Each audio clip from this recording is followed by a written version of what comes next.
Assalamualaikum warahmatullahi wabarakatuh dan salam sejahtera. Saya Nurul Hanun binti Zulkifli dari kelas Sains 2 akan membentangkan mengenai dua perkara, iaitu yang pertamanya berkaitan dengan ibu laporan amali populasi kumbang dan yang keduanya ialah berkaitan dengan pembangunan projek inovasi digital yang telah saya bangunkan selama 4 bulan. Okey, saya teruskan dengan pembentangan ibu laporan amali saya. Jadi, saya telah memilih laporan amali biologi yang bertajuk Persempelan Populasi Kumbang Beras. Kalau perasan, saya telah, sebaik saja saya buka e-book ni, terus terpasang lagu. Okey, saya telah set sebuah lagu instrumental yang menenangkan. Saya boleh set lagu ni untuk sepanjang laporan amali. Jadi tapi saya rasa dia akan, sekiranya saya pasang lagu ni, dia akan mengganggu muzik video-video lain. Jadi sebaik saja saya flip ke halaman lain. Lagu ni akan terhenti secara automatik. Saya telah set dia secara automatik. Okey. Ini adalah muka hadapannya, iaitu sawah padi di China, dan ada gambar pop-up tentang mengenai padi dan beras. Sesuai dengan tajuk laporan amali ini, iaitu persempelan populasi kumbang beras di dalam beras. Okey. Pergi pada muka surat seterusnya. Okey, ini adalah tajuk, tujuan, pengenalan atau teori. Untuk pengenalan dan teori ni saya telah saya telah setkan satu video. Okey, video ni boleh dibesarkan sebagai ini adalah sebagai pengenalan kepada kumbang beras.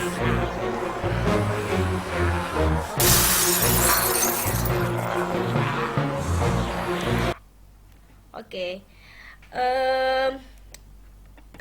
Kalau diperhatikan, gambar ni tak nampak sangat kan. Jadi saya telah buat dia sebagai pop-up.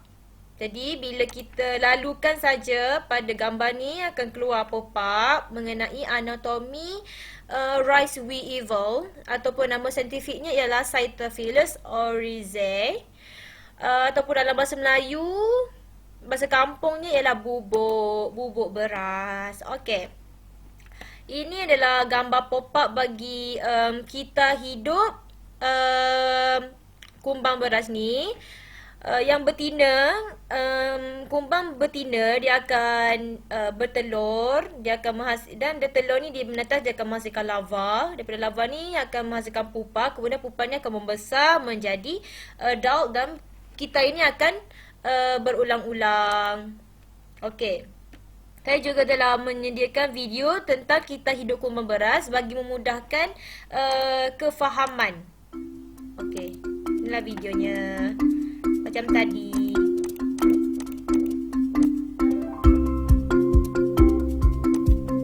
Okey.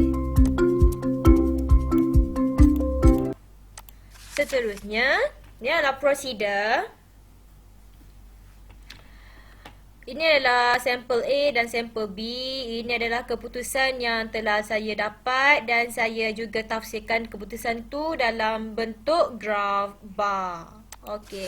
Seterusnya, ini adalah perbincangan yang telah dilakukan. Okey, saya juga saya yakin kalau orang yang tidak pernah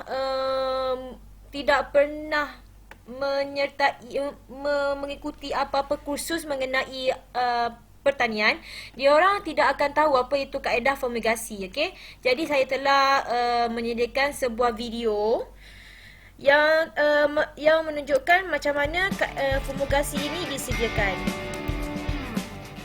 Okey, ni video yang agak panjang ya. Dia menunjukkan bagaimana kaedah fumigasi ini dilakukan dengan menggunakan fosfat. Okey.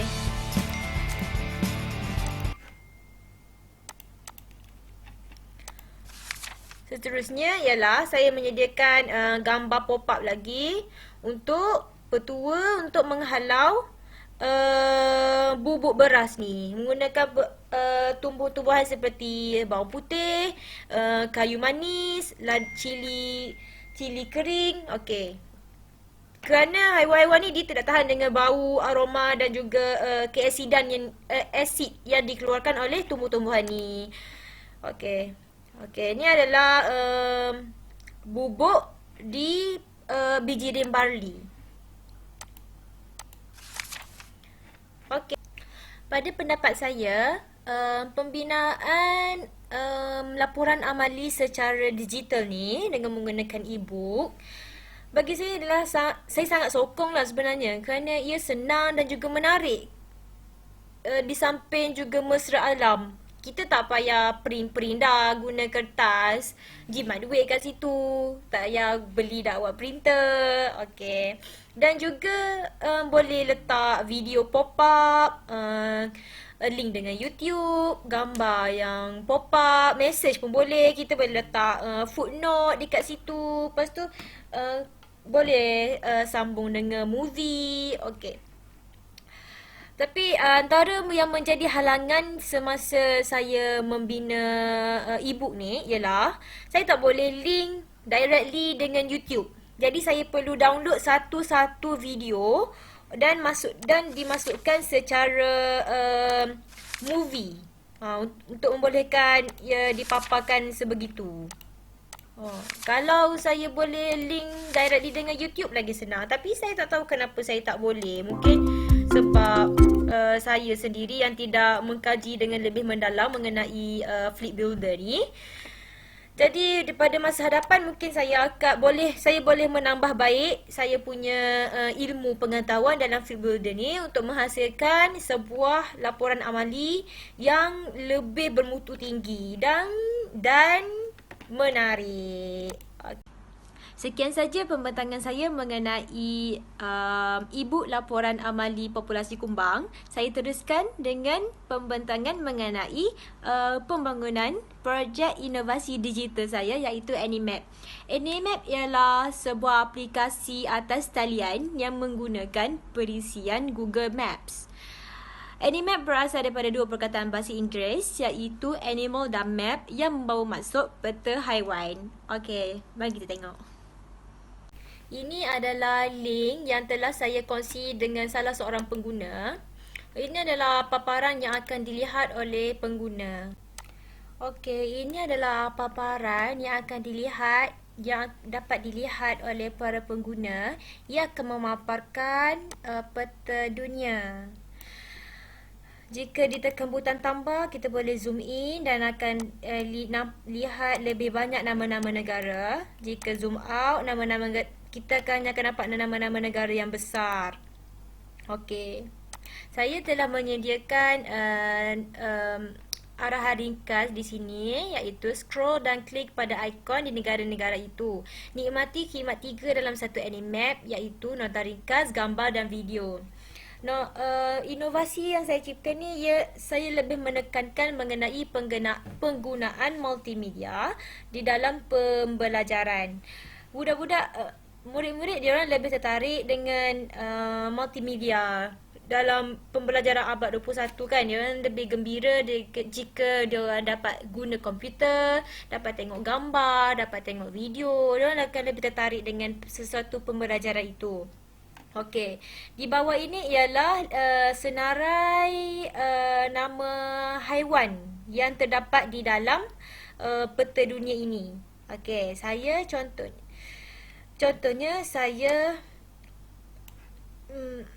tekan di Sepanyol. Okey, Sepanyol terdapat banyak kura-kura di Sepanyol. Populasi haiwan yang saya letak ni adalah bergantung kepada jumlah populasi tertinggi di negara-negara tersebut. Okey, contohnya tadi dekat Sepanyol, populasi kura-kura adalah yang paling besar di sini. Okey, ini adalah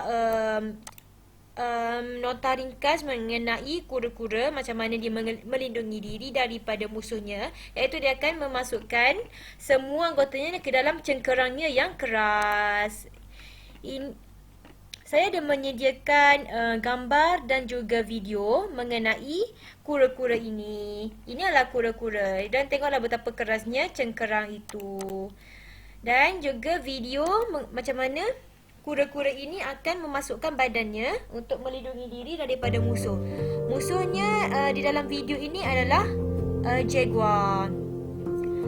Video ini adalah satu video yang saya link secara direct dengan YouTube.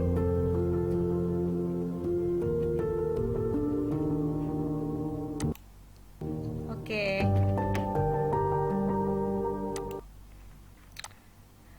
Semua ikon-ikon ini akan mempunyai videonya yang tersendiri untuk memudahkan murid-murid faham dalam topik ciri dan tingkah laku khas haiwan untuk melindungi diri.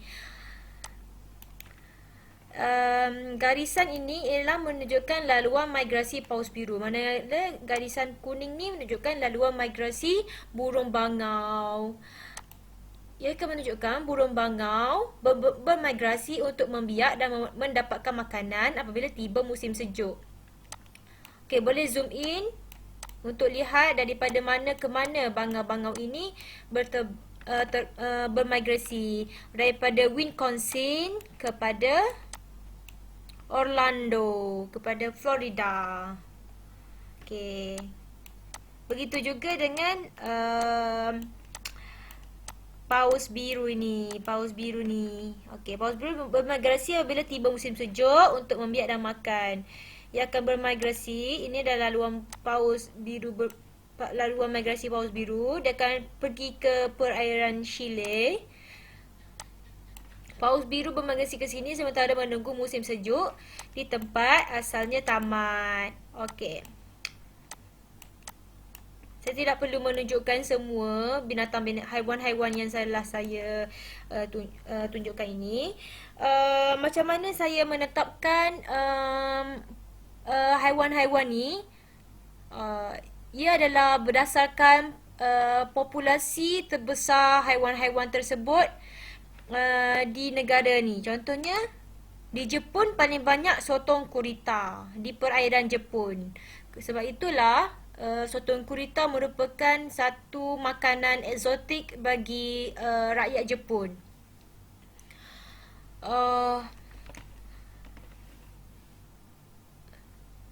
Saya merujuk kepada WWF, laman web WWF, di mana terletaknya populasi terbesar bagi haiwan-haiwan ini. Penambahbaikan yang boleh dilakukan kepada Animap saya ni ialah saya boleh menghias Animap ni dengan pelbagai warna ikon supaya lebih menarik perhatian dan juga tidak terlalu padat. Contohnya kat sini terlalu padat sehingga menyukarkan murid untuk menyentuh, untuk klik ikon. Penambahbaikan yang kedua ialah saya boleh menambah isi-isi haiwan yang terdapat di luar negara dengan merujuk kepada buku latihan juga.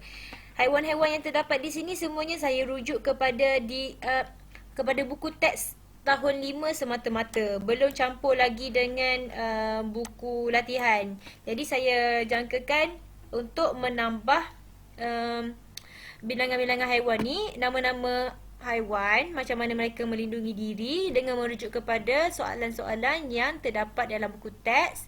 Soalan yang haiwan-haiwan yang sering kali keluar di dalam peperiksaan besar UPSR. Okey. Itu saja pembentangan saya mengenai e-book laporan amali dan juga pembangunan inovasi digital saya. Saya sudahi pembentangan ini dengan wabillahi taufiq wal hidayah. Wassalamualaikum warahmatullahi wabarakatuh dan juga terima kasih.